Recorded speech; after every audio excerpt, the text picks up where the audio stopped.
पहला सवाल, पाकिस्तान का कौमी फूल कौन सा है?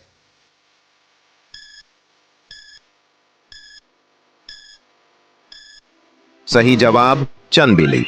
दूसरा सवाल, पाकिस्तान के पहले वजीर आजम कौन थे?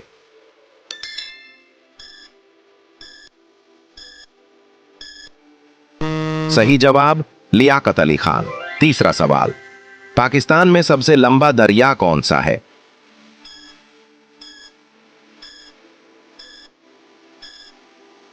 सही जवाब दरियाए सिंध। चौथा सवाल, पाकिस्तान का कौमी जानवर कौन सा है?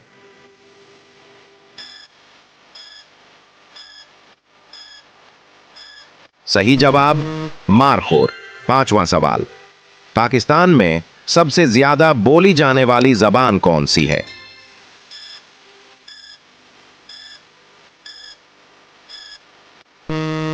अपनी जहानत का इस्तेमाल करते हुए इसका जवाब कमेंट बॉक्स में दें।